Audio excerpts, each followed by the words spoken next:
Imagine waking up every day in your own son's house and feeling like you don't belong there anymore, that your things mysteriously disappear, and when you complain, everyone thinks you're getting senile. That's exactly what happened to me. Eleanor, an elderly mother at 74 years old, who was robbed by her own daughter-in-law for months, while my son believed I was losing my mind. But on my granddaughter's birthday, when the family necklace that belonged to my mother mysteriously disappeared, I swore to myself I'd discover the truth, even if it destroyed everything. What I didn't imagine was that behind that ungrateful daughter— no, wait. Behind that gold-digger daughter-in-law there were much darker secrets. A web of manipulation, blackmail, and desperation that almost ended my family. This real story of total humiliation and silent revenge will make you question, how far would you go to prove your innocence? But to understand how all this happened, I need to tell you how it all began. You know that kind of situation where you feel in your chest that something's wrong, but you can't prove it? Well, that's exactly how I felt at my little granddaughter Emma's birthday. I had prepared everything with so much care, wrapped that family necklace that belonged to my mother, a piece of jewelry that carried decades of memories and love. When I put it on that child's neck and saw her little eyes shine, I swear my heart filled with a joy I didn't even know still fit inside me.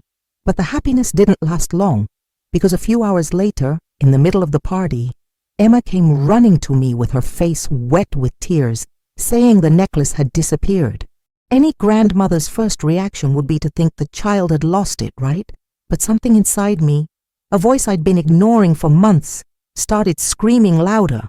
It wasn't the first time something precious simply disappeared in that house, and every time I mentioned it, everyone pretended it was no big deal, that I must have put it somewhere and forgotten.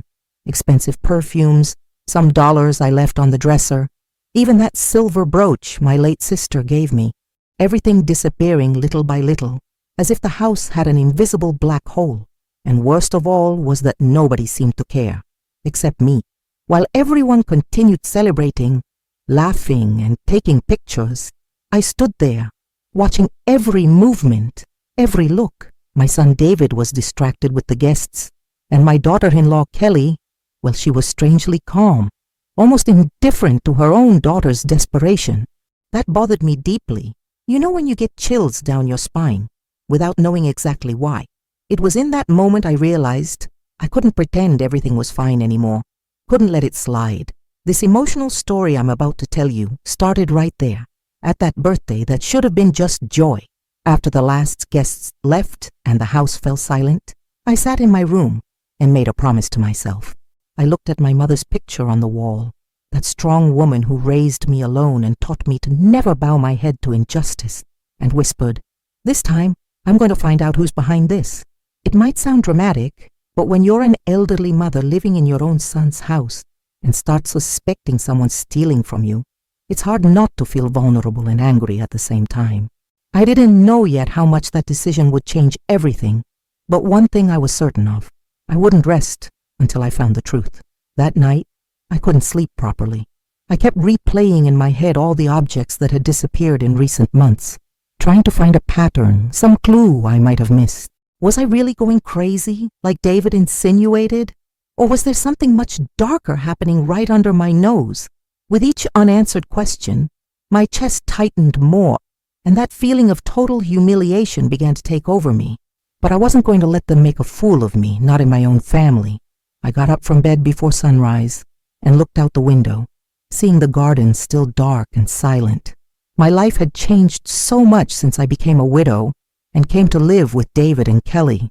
In the beginning, it seemed like a good idea, a way for us to be closer, so I wouldn't be alone. But now, standing there in that room that barely felt like mine, I wondered if I hadn't made a huge mistake. Would an ungrateful daughter or an ungrateful son do this to their own mother? These questions hurt more than I'd like to admit. But you know what hurt the most? It was thinking that maybe my own son didn't believe me. Every time I mentioned something about the disappearances, I saw that look from him, half impatient, half worried, as if I were making things up. And Kelly, my gold-digger daughter-in-law. No, wait, I still didn't have proof, couldn't accuse like that as much as my instincts screamed. I took a deep breath and held back, because accusing without proof would be the same as giving them ammunition to paint me as a crazy, paranoid old woman. I needed to be smart, patient. I sat on the edge of the bed and opened that drawer where I kept the few pieces of jewelry I still had left. I counted each piece, memorized every detail, and decided that from then on I'd pay attention to absolutely everything. If someone was stealing from me, that person would slip up at some point, and when that happened, I'd be there to see it. My mother's necklace had disappeared at Emma's birthday, but this real story was just beginning, and something told me what I was going to discover would be much worse than I imagined. Living in the same house as your son should be a blessing, shouldn't it? At least that's what I thought when David invited me to live with him and Kelly after my husband passed away. In the beginning, I confess, it even seemed like it would work out. Kelly was polite, always with that somewhat rehearsed smile on her face, greeted me every day and asked if I needed anything. But you know when you feel something's wrong, even when everything seems perfect on the surface. It was exactly like that, as if she were playing a role, and I was just an unwanted extra in the play itself. As the months went by, that facade of kindness began to crack, and what appeared underneath scared me more than I'd like to admit. Kelly started treating me with veiled contempt. You know that kind of thing that's almost invisible to others, but that corrodes you inside. She'd sigh loudly when I entered the kitchen, roll her eyes when I said something at the dinner table, and always found an excuse not to be in the same room as me. My son didn't notice anything or pretended not to notice, and I felt increasingly alone in that house that should be my refuge. But the worst part wasn't even my gold-digger daughter-in-law's cold treatment. It was what started happening to my things. First was a bottle of French perfume my sister had given me, that scent that reminded me of her every time I used it. I looked everywhere, turned my room upside down, and nothing. Then it was a $50 bill I was absolutely certain was in my wallet. Next, a pair of pearl earrings disappeared, then a gold bracelet, and so it went, as if someone was testing how far they could go without getting caught. Every time something disappeared, I felt that tightness in my chest, that mixture of anger and helplessness that only those who've been through it can understand. I tried to remember where I'd put each thing, replayed the last few days in my head, but the truth is, I knew. Deep down, I always knew I wasn't forgetting anything. But how do you accuse someone without proof? How do you point your finger at your own son's wife without being absolutely certain? I was stuck in this terrible limbo where doubt and suspicion grew every day, making me insecure even about my own sanity. Living together became increasingly heavy, as if there were a dark cloud hovering over that house. I avoided leaving my room so I wouldn't cross paths with Kelly, and when it was inevitable, the silence between us was so thick you could cut it with a knife. David noticed the tension, of course, but always found some excuse, saying it was normal, that women in the same house sometimes didn't get along, that I needed to give her time. Time? I'd already been there for over a year, walking on eggshells in my own son's house, feeling like an intruder. Family meals became true, silent battlefields. Kelly barely looked in my direction, passed the dishes with a brutality disguised as hurry, and always found a way to make some acid comment about how older people need patience and understanding. Each word was a jab, each look was a veiled accusation, and there I was, swallowing everything dry, trying to maintain composure so as not to cause more problems. But inside, inside I was boiling, wondering what I'd done to deserve that. I started locking my room whenever I left, even if it was just to go to the kitchen to get a glass of water. It seems like paranoia, I know, but when you realize your things are disappearing and nobody believes you, you need to take some action, right? I kept my money under the mattress, hid my jewelry in different places each week, and lived in that constant state of alert that exhausts you physically and emotionally. This emotional story I'm living wasn't anything I imagined for my years as an elderly mother. And the cruelest part of all, it was seeing my son, my David, that boy I raised alone after his father started working too much and distanced himself from us, completely blind to what was happening. He trusted that woman so much, defended her so much, that I started wondering if it was really worth continuing to insist. But every time I thought about giving up, I remembered my mother's necklace, that little granddaughter crying, and knew I needed to go through with it. Something had to happen. Something had to change, because that situation was destroying me little by little. You know what the worst feeling in the world is? It's not being robbed. It's not being mistreated. It's when the person you love most in this life, that son you carried in your womb, raised with so much sacrifice and love, looks at you and says, maybe the problem is in your head. That's exactly what happened when I finally gathered the courage to talk to David about the disappearances. I had rehearsed that conversation 1,000 times, chosen each word carefully, but nothing prepared me for his reaction. We sat in the living room after dinner when Kelly had gone upstairs to put Emma to bed, and I started talking with a trembling voice about all the things that had disappeared in recent months. David listened to me in silence at first, and for a moment I thought he'd finally support me, that he'd understand my anguish. But then he sighed in that tired way, ran his hand over his face, and said the words that shattered my heart into 1,000 pieces. Mom, you've been forgetting things. Maybe it's your age. The way he said it with that mixture of pity and impatience was like taking a punch to the stomach. I tried to argue, list each item that had disappeared, the dates, the places. But the more I talked, the more convinced he seemed that I was confused, that my memory was playing tricks on me. And then came the fierce defense of his wife. Kelly would never do something like that, Mom.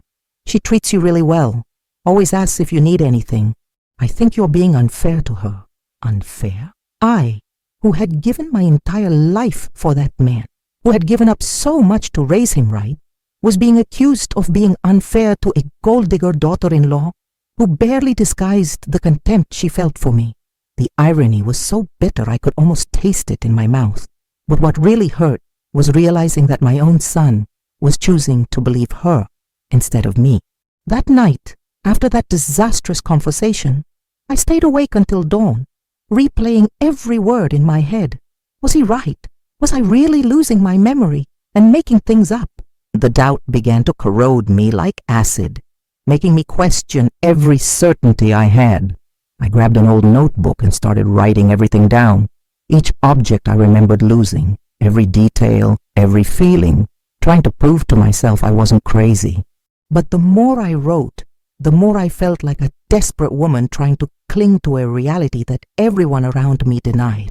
The following days were true psychological hell. I started doubting every thought, every memory. When I couldn't find something, my first instinct was to blame myself, think I'd put it somewhere weird and forgotten. That feeling of losing control of your own mind is something I wouldn't wish on my worst enemy. And the worst part is that Kelly noticed my fragility and started using it to her advantage. She'd make subtle comments in front of David like, "Eleanor, did you take your vitamins today?" Or, "Want me to help you look for your keys again?" Always with that tone of false concern that made me look like a senile old woman. The total humiliation I felt in those moments was unbearable. Seeing my son nod his head, look at me with that expression of pity mixed with concern, as if I were a child who needed constant supervision, I started isolating myself even more, avoiding conversations, avoiding situations where I could forget something and confirm the narrative they were building about me. My self-esteem was rock bottom, and I wondered if it wouldn't be better to simply accept that maybe they were right, that maybe I really was getting confused. But deep down, way deep down, there was a stubborn voice that refused to be silenced. It was my mother's voice, that strong woman who never let anyone doubt her, who faced the world with her head held high, even when everyone said she was wrong. That voice reminded me of who I was, what I'd been through in life, and told me I wasn't crazy, that something very wrong was happening in that house. I clung to that voice like someone clinging to a life preserver in the middle of a storm, because it was the only thing that kept me from giving up completely. The relationship with David became strange after that conversation. He treated me with exaggerated delicacy, as if I'd break at any moment, and that irritated me deeply. It wasn't genuine affection, it was pity. It was that kind of care you have for someone who's sick. And Kelly? Oh, Kelly took advantage of every opportunity to reinforce the idea that I was confused, always with that fake smile plastered on her face. But I swore to myself I wouldn't let them convince me I was wrong. Somehow, some way, I was going to prove my mind was perfectly sound and that there was someone in that house playing games to make a fool of me. You know when you're going through the worst moment of your life, doubting yourself, thinking you're going crazy, and suddenly the universe gives you a sign? That's exactly what happened on an ordinary Tuesday morning when I was vacuuming the living room. I had decided that even feeling like a useless person in that house, I wasn't going to stop helping with household chores because it was one of the few things that still made me feel minimally useful. I was vacuuming under the sofa when something shined on the floor, half hidden between the dust and a crumpled piece of paper. My heart jumped when I realized what it was, a gold earring with a small emerald embedded in it. I picked up that earring with hands trembling so much I almost dropped it. It wasn't just any earring, no. It was identical to the one I had lost about 3 months ago, an expensive piece my late husband had given me on our 30th wedding anniversary. At the time of the disappearance, I turned the whole house upside down looking for it, cried from frustration, and David had told me I probably dropped it somewhere when I left the house. But there it was, under the living room sofa, a place where I rarely stayed because Kelly always found a way to make me feel that space wasn't mine. Had it fallen there? Or had someone hidden it? I put the earring in my pocket with my heart beating erratically and continued cleaning, but my head wouldn't stop working. I started observing everything more carefully, every movement in the house, every person. And then, that same day, around 3 in the afternoon, something happened that confirmed all my suspicions. Kelly came downstairs after spending the afternoon in her room, all dressed up as if she were going out, and that's when my eyes fixed on her ears. There they were, shining under the living room light, the complete pair of my emerald earrings, those that theoretically I had lost months ago. The blood froze in my veins. For a moment I thought I'd faint or scream, I don't know exactly. The evidence was right there, brazenly, adorning the ears of that gold-digger daughter-in-law, who had spent months making me believe I was losing my mind. She didn't even notice I'd seen, kept walking through the house as if nothing, grabbed her purse, and told David she was going out to meet a friend. I stood there, holding the cleaning cloth so tightly my fingers turned white, trying to process what I'd just seen. My first reaction was to run to David and scream the truth, show him I wasn't crazy, that I'd been right all along. But something held me in place. A rational, cold, calculating voice I'd never heard before inside me whispered, "No, if you confront her now, she'll deny it. She'll say she bought similar ones, that they're hers, that you're confusing things again, and David will believe her, not you." That reality hurt more than the theft itself, but it was the naked truth. A needed concrete proof, irrefutable, something that neither her smooth talk nor my son's blind trust could refute. I needed more than just a found earring and a visual coincidence. I took a deep breath and forced myself to act normally when David passed through the living room. He didn't even notice my expression, so absorbed in his phone as always, and that gave me a bit more time to think. I went up to my room on shaky legs, locked the door, and took the earring from my pocket, observing every detail of it as if it were the first time I'd seen it. That small piece of gold was proof I wasn't crazy, that this real story wasn't the fruit of an elderly, confused mother's imagination. It was confirmation that someone was systematically stealing from me, and that person slept under the same roof as me every night. I sat on the bed and finally let the tears fall, but they weren't tears of weakness. They were tears of anger, of relief from knowing I wasn't going crazy, and of determination. Because now I knew the truth, and I wouldn't stop until I had enough proof to expose Kelly in front of everyone. She'd messed with the wrong person. She might have made a fool of me for months, might have humiliated me and made me question my own sanity, but that was over now. I grabbed my notebook where I wrote everything down, and wrote in huge letters, "Emerald earring found, March 15th, Kelly wearing the complete pair on the same day." That night, when Kelly came home and went up to her room, I waited a few minutes and quietly went down to the living room. I stood there, looking at the sofa where I'd found the earring, and swore to myself that from then on it would be different. I wasn't going to be the passive victim anymore, the confused old woman everyone could manipulate. I was going to be smart, strategic, patient. I was going to gather each piece of evidence until I had enough to destroy that farce Kelly had built. And when the time came for confrontation, she wouldn't have anywhere to run. The hunt had begun, except this time, the one being hunted didn't know it. Have you ever had to plan something so important that you knew if you got a single detail wrong, everything would fall apart? That's exactly how I felt while devising my plan to finally unmask Kelly. I couldn't tell David, that was more than clear, and I needed someone I could truly trust. That's when I thought of Marjorie, my neighbor and longtime friend, that incredible woman who lived 3 houses down and who always noticed when something was wrong with me. On a Thursday afternoon, when Kelly went out with Emma for a pediatrician appointment, I quickly crossed over to Marjorie's house, looking over my shoulder like I was a spy on a secret mission. Marjorie opened the door with that warm smile as always, but it disappeared as soon as she saw my expression. "Eleanor, dear, what happened?" she asked, pulling me inside. We sat in her kitchen, and there, with a cup of tea trembling in my hands, I told her everything. Every detail, every suspicion, every moment of total humiliation I'd been through in recent months. I talked about the disappeared objects, about the earring I'd found, about Kelly wearing my earrings brazenly. Marjorie listened to me in silence, and when I finished, she held my hand and said, "We're going to prove you're right, Eleanor. That girl isn't going to keep doing this to you." It was Marjorie who suggested the hidden camera.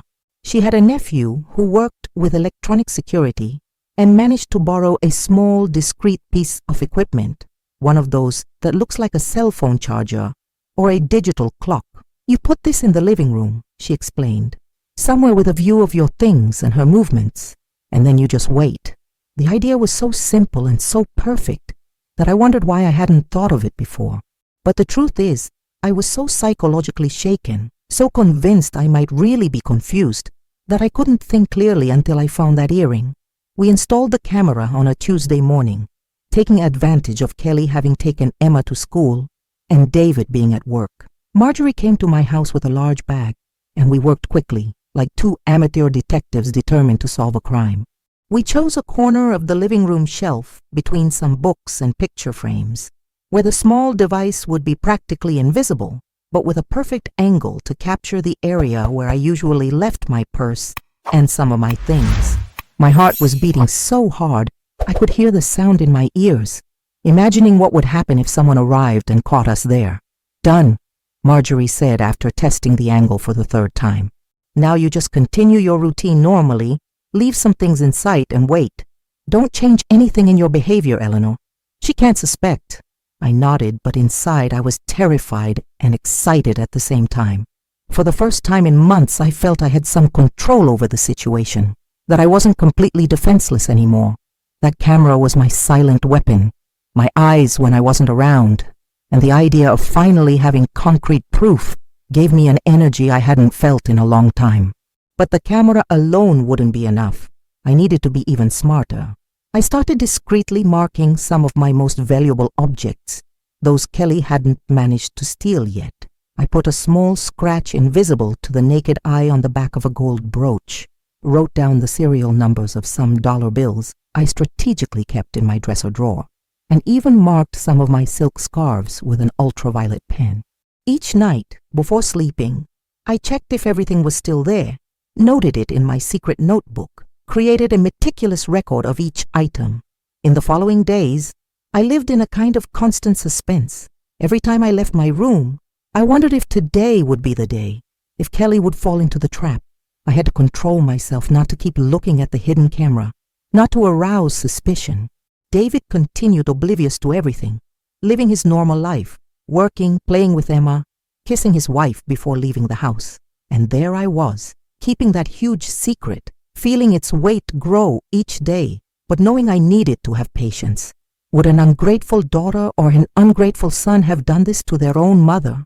It still hurt to think David was so blind. Marjorie called me every day to see how I was. "Did you get anything?" she'd ask anxiously, and I'd respond not yet, that I was waiting. But the truth is, each day of waiting wore me down a little more. I'd see Kelly walking through the house as if she owned everything, treating me with that poorly disguised contempt, and I had to bite my tongue not to scream everything I knew, but I'd learned a valuable lesson. Patience is a powerful weapon, and this emotional story I was living was about to have its most important turn.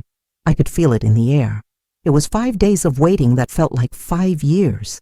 5 days waking up with that pit in my stomach, wondering if today would be the day I'd finally catch Kelly red-handed. I discreetly checked the camera every night after everyone was asleep, downloading the recordings on my old laptop I kept hidden under the bed. The first night showed nothing but everyday scenes. Kelly passing through the living room with Emma, David watching TV, me appearing from time to time. But on the 5th night, when I opened the day's file and started watching at fast speed, my heart almost stopped when I saw Kelly enter the living room alone, looking around as if checking whether she was being watched. It was mid-afternoon, a time when I usually took a nap in my room and David was still at work. I slowed down the video speed, turned up the volume and leaned closer to the screen, not believing what I was seeing. Kelly walked straight to the side table where I'd left my purse earlier, that brown leather purse my sister had given me years ago. She opened it without hesitation, like someone who does this regularly, and started going through the contents with frightening naturalness. My hands started trembling when I saw her grab my wallet, take some bills from inside, and put them in her jeans pocket. But wait, that wasn't all. Kelly closed the purse, arranged everything exactly as it was, and then walked to the shelf where I kept some of my jewelry in a small decorative box. She opened the box carefully, examined the contents for a few seconds, and took a silver bracelet that had belonged to my mother, that same one I desperately searched for last week, thinking I was going crazy. She put the bracelet in her other pocket, closed the box, and the most shocking part of all was seeing the smile that formed on her face, that kind of satisfied smile from someone who just won a prize. Tears started streaming down my face, but I didn't stop watching. I needed to see everything, every second of that betrayal. Kelly went back to the sofa and grabbed her phone, and that's when my world completely crumbled. She made a call, and thanks to the quality of that camera's microphone, I could hear every word that came out of that gold-digger daughter-in-law's mouth. "Hi, love," she said, with an intimacy that made me freeze. Love? What love? "I got some more things today. I'll sell everything together at the end of the month and pass you the money." My God, she wasn't just stealing. She was selling my things, things with immeasurable sentimental value, and passing the money to someone. But the worst was yet to come. The person on the other end of the line said something I couldn't hear, and Kelly laughed, that fake laugh I knew so well. "Relax. She doesn't suspect anything. David thinks the old lady's getting senile. Every time she complains, he defends me. It's perfect." My stomach turned with those words, and I had to pause the video for a moment to keep from vomiting. I took several deep breaths, wiped the tears, and forced myself to continue watching. I needed to hear everything, no matter how painful, because each word was more proof of the monstrosity happening under my roof. And then came the phrase that shattered any remnant of compassion I might still have for her. Kelly sighed and said, with a voice loaded with disdain, "Soon I'll have enough money to get out of here and never look at that old woman's face again. I can't stand pretending I care anymore, can't stand this house, this family. Just a few more months and I'm free." Each word was like a stab to my chest. This real story I was living had just revealed a much darker dimension than I'd imagined. It wasn't just about the thefts. It was about complete manipulation, a carefully constructed farce. I paused the video and sat there in the darkness of my room with the laptop on my lap, trying to process everything I'd just seen and heard. The total humiliation I felt was different from anything I'd experienced before. It wasn't just the pain of being robbed. It was the pain of knowing my son was being deceived, that my little granddaughter was being raised by a woman capable of such cruelty. And the worst was realizing Kelly had used me as the perfect scapegoat, making everyone believe I was losing my mind, while she calmly stole everything of value I had. I copied the video to a flash drive, stored it in 3 different places. Wasn't going to risk losing this proof. My head was churning with 1,000 thoughts at once. Part of me wanted to run to David's room immediately, wake him up and show him those images. But another part The part that had learned to be patient and strategic in recent weeks whispered that I needed to do this the right way. I needed to think about how to reveal this in a way Kelly couldn't escape, that David couldn't ignore, that the truth would finally come to light in such a clear and undeniable way. It would change everything forever.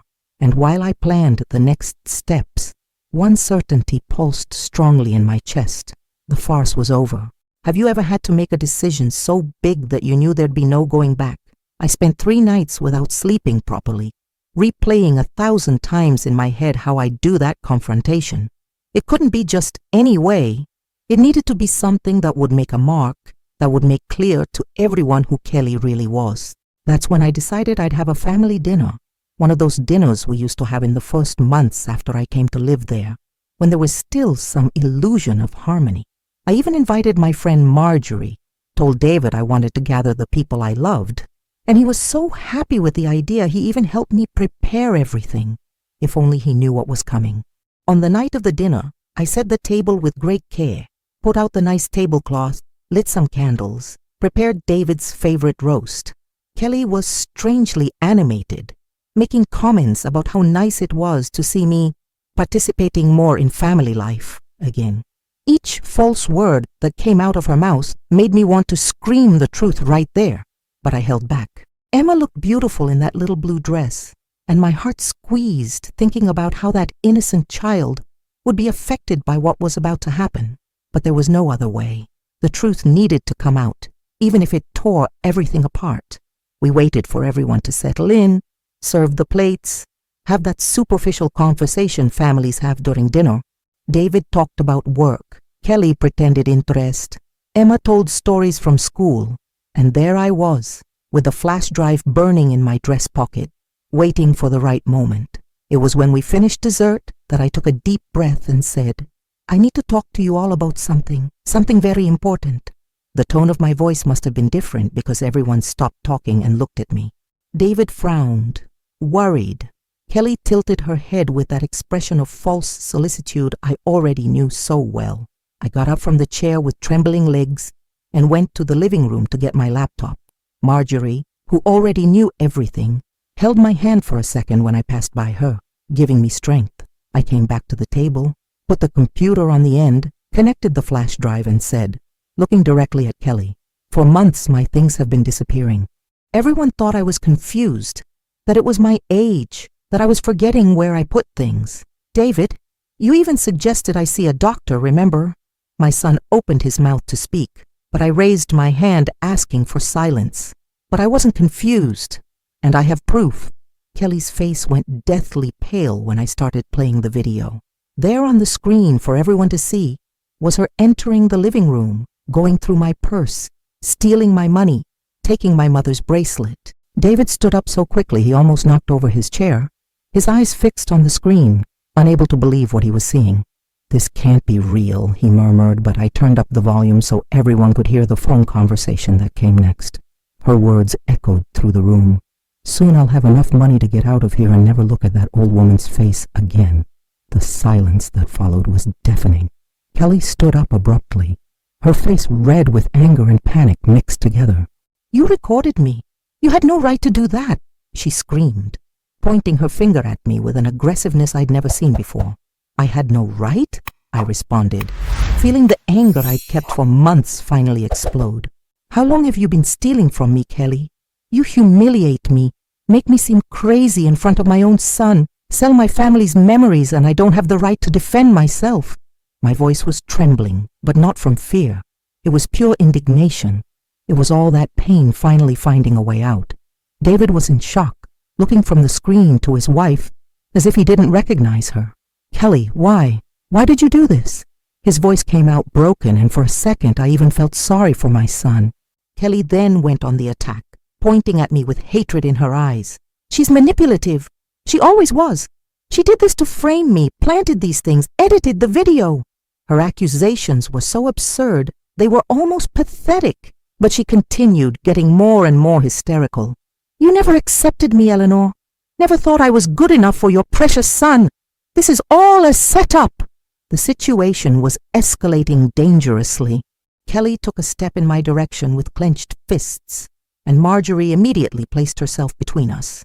David grabbed his wife's arm, trying to calm her, but she struggled, trying to break free. "You destroyed everything!" Kelly screamed, now with tears of anger streaming down her face. "I had a plan. I was finally going to—" She suddenly fell silent, realizing she was revealing too much. It was in that chaotic moment, with adults screaming and accusing each other, that we heard a sob coming from the end of the table. Emma was crying, with her hands covering her ears, begging between sobs, "Stop! Please stop! I don't want you to fight!" That innocent child's voice cut through the tension like a knife, and we all froze, looking at that frightened little girl who didn't deserve to be in the middle of that mess. In that moment, I realized the truth had a high price, and all of us would have to pay for it. After that chaotic night, the house was plunged into a heavy and suffocating silence. Kelly locked herself in her and David's room, refusing to come out or talk to anyone. Emma ended up sleeping with me. The poor thing was so scared she didn't want to be alone, and I spent the whole night awake stroking her hair, wondering what kind of scars that confrontation would leave on the child. David spent the night in the living room, and through the cracks in the door I could see the light on, heard his footsteps going back and forth, trying to process everything he'd discovered. This emotional story I was living had taken a turn none of us expected, and the worst part is, I felt there was still more to come. The next morning, David knocked on my door very early. He looked terrible, red and swollen eyes, as if he'd cried all night. "Mom, I need to apologize to you," he said with his voice choked, and before he could finish, he collapsed in my arms like when he was a child and had some problem. "I should have believed you. I made you go through all this, doubted my own mother, and now I don't even know who the woman I married is." Seeing my son like this, completely destroyed, broke my heart in a way even Kelly's thefts hadn't managed to. But at the same time, I felt immense relief at finally being heard, at having my truth recognized. David spent the following hours talking to Kelly, and from the muffled screams coming from the room, you could tell it wasn't a calm conversation. Marjorie had come back later that morning, worried about me, and the two of us stayed in the kitchen having coffee, waiting, not really knowing what was going to happen. It was around noon when David came out of the room with an expression I'd never seen before, a mixture of anger, disappointment, and something that seemed to be fear. "Mom," he said, sitting heavily in the kitchen chair, "there's more to this story, much more." What he told me next was so shocking that for a moment I thought I was hearing wrong. Kelly had a brother, a man named Marcus she'd never mentioned to the family, someone who was involved with very dangerous things. David discovered through messages on her phone that Marcus had been blackmailing Kelly for almost a year, threatening to expose secrets from her past, things that could destroy her life and her marriage. He constantly demanded money, and when Kelly had nowhere else to get it from, she started stealing from me. The small objects, the jewelry, the money, everything was sold to pay the increasingly larger demands of that man. I sat in silence, processing that information, feeling a confusion of emotions I didn't even know was possible to feel at the same time. Part of me was still furious with Kelly, with the months of total humiliation I'd been through, with the doubts she'd planted in my head about my own sanity. But another part, that part that made me a mother and grandmother, felt a pang of compassion. It didn't justify what she'd done, not at all, but I was beginning to understand there were layers to that situation I didn't know about. Why didn't she ask for help? I asked David, and he shook his head, tears returning to his eyes. She was afraid. Marcus threatened to harm Emma, threatened to hurt me at work, threatened to expose things from her past that, "Mom, she had a difficult life before meeting me." Things I didn't know. David ran his hands over his face, exhausted. "I'm not defending what she did to you. I'll never defend that. But she was desperate, cornered, and instead of trusting me, trusting us, she thought she had to deal with it alone." There was pain in his voice, the pain of realizing his marriage had much deeper cracks than he'd imagined, that the person he loved was hiding so much from him. Kelly finally came out of the room that afternoon, with eyes so swollen she could barely open them. She didn't look directly at me at first, stood there at the kitchen door as if she didn't know if she was welcome. "Eleanor," she began, and her voice was different, without that falseness I'd gotten used to hearing. I know you have no reason to listen to me, and I don't deserve your attention after everything I did. But I need you to know that I never wanted to make you suffer this way." She took a deep breath, tears starting to fall again. "I was so scared, so desperate, that I was capable of the worst things. I turned you into my easiest target because I knew you were vulnerable, and that makes me a horrible person." I didn't respond immediately. I stood there looking at that woman who had been my gold-digger daughter-in-law, who had made me question my own mind, who had stolen not just my belongings, but my dignity. And at the same time, I saw a broken person, scared, who had made the wrong decisions for reasons that were now starting to make some sense. The anger was still there, burning in my chest, but along with it there was something more complex, something I didn't expect to feel. "You made terrible choices, Kelly," I finally said, my voice coming out firmer than I imagined, "and you'll have to deal with the consequences of them. But if this brother of yours is as dangerous as David's saying, then this is bigger than just the two of us. This affects my granddaughter, my son, and I won't let a criminal keep threatening my family. Making decisions has never been easy for me, especially when they involve family. But this time, I knew I couldn't let emotions speak louder than reason. I spent the whole night thinking about what to do with that video I had in my hands, that concrete proof of Kelly's thefts. Part of me wanted to use it to completely destroy her, to make her pay for every moment of suffering she caused me.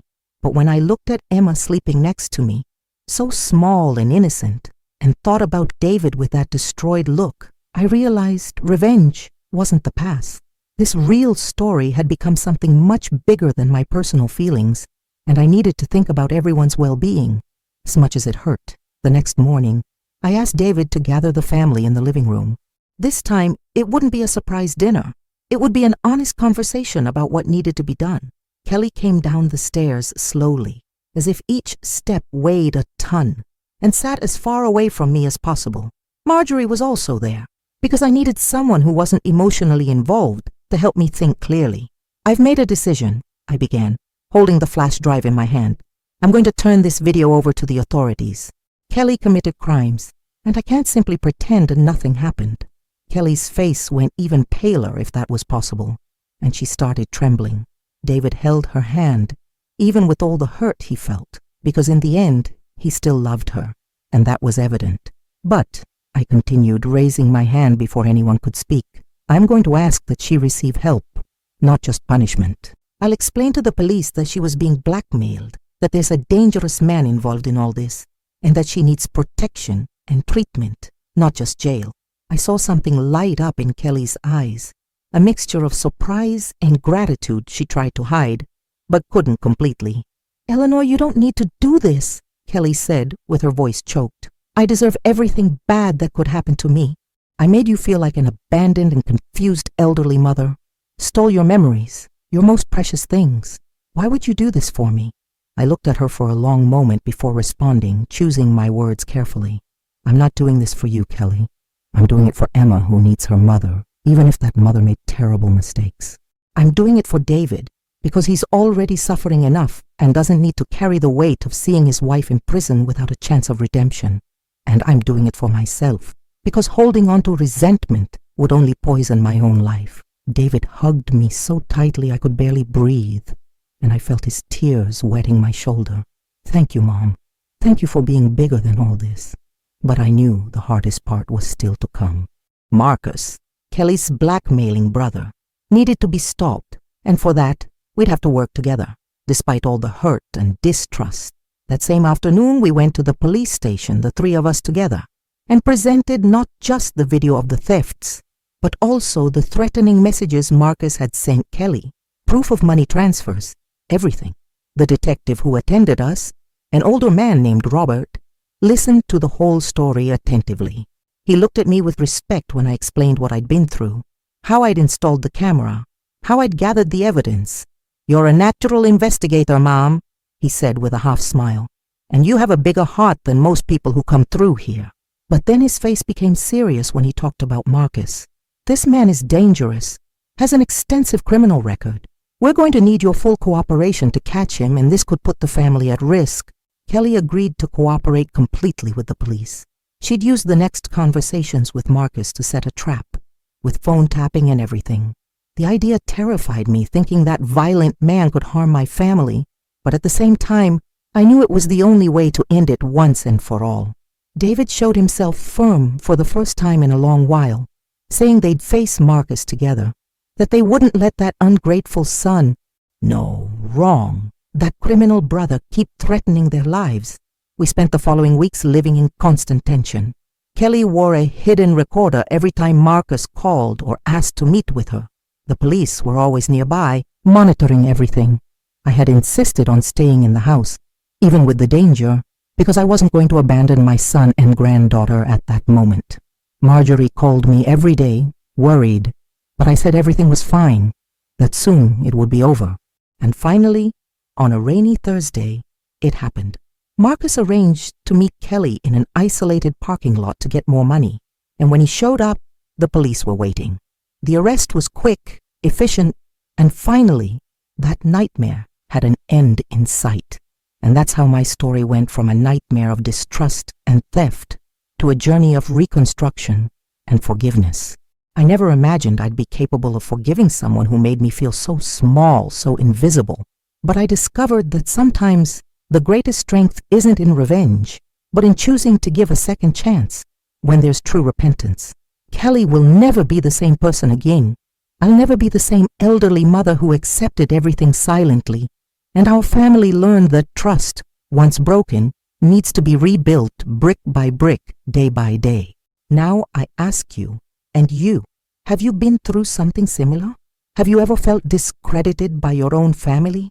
What would you do if you discovered someone close was stealing from you and making everyone think you were losing your mind? Would you be able to forgive like I forgave, or would you choose a different path? Tell me in the comments, because your story also matters. And who knows, maybe it won't help someone going through something similar at this exact moment. And if this story touched your heart, subscribe to the channel and turn on notifications so you don't miss other emotional stories that bring life lessons and make us reflect on our own choices and relationships. Because sometimes other people's stories help us better understand our own. Until the next story.